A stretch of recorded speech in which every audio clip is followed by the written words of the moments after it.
לעומת ספר בראשית, שהוא היווצרותו של עם ישראל, ספר שמות הוא התיאור של השראת השכינה בעם ישראל.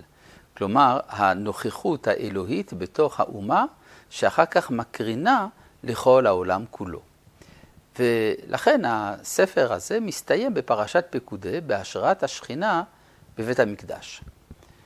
בית המקדש איזה? בית מקדש נייד, המשכן שבמדבר, עוד לא הגיעו לירושלים. נשאלת השאלה, איך ממשיכים מכאן ואילך? וכאן יש לנו הפתעה. בסדר הקרונולוגי של התורה, יש לנו שני ספרים מקבילים, ספר ויקרא וספר במדבר. ספר ויקרא, שמתרחש מיד אחרי השראת השכינה פרשת פקודי במשכן, ספר ויקרא מתרחש כל כולו למרגלות הר סיני. עם ישראל לא זז. ואילו ספר במדבר הוא ספר של תנועה מתמדת.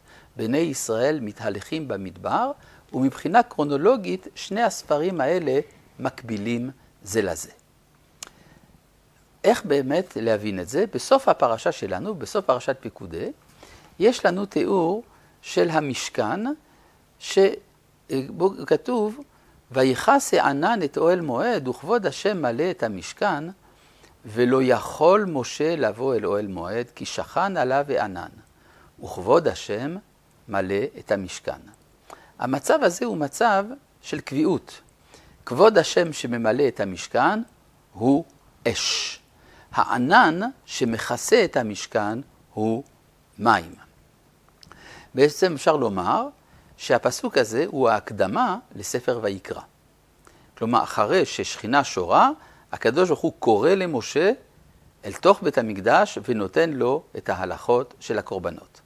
אבל מיד לאחר מכן, ובהעלות הענן מעל המשכן, ייסעו בני ישראל בכל מסעיהם.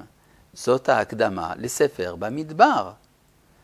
ואם לא יעלה הענן ולא ייסעו עד יום העלותו, כי ענן השם על המשכן יומם, ואש תהיה לילה בו. לעיני כל בית ישראל. לעיני כל בית ישראל, זה מזכיר לנו את הפסוק האחרון בתורה, שמסתיים גם כן במילים לעיני כל ישראל. אז אם כך, לכאורה היה אפשר לסיים את התורה שם. אלא שהתורה מוסיפה עוד שתי מילים. לעיני כל בית ישראל בכל מסעיהם. כלומר, המשכן נעשה במדבר במקום הזמני, לא במקום הסופי שלו. ולכן עדיין צריך לנסוע. נכון ששרתה השכינה במשכן, אבל צריך להעביר אותה לארץ ישראל. ובגלל הצורך הזה, יש המשך בתורה דרך הספרים ויקרא במדבר ודברים, עד שמגיעים אל המנוחה ואל הנחלה.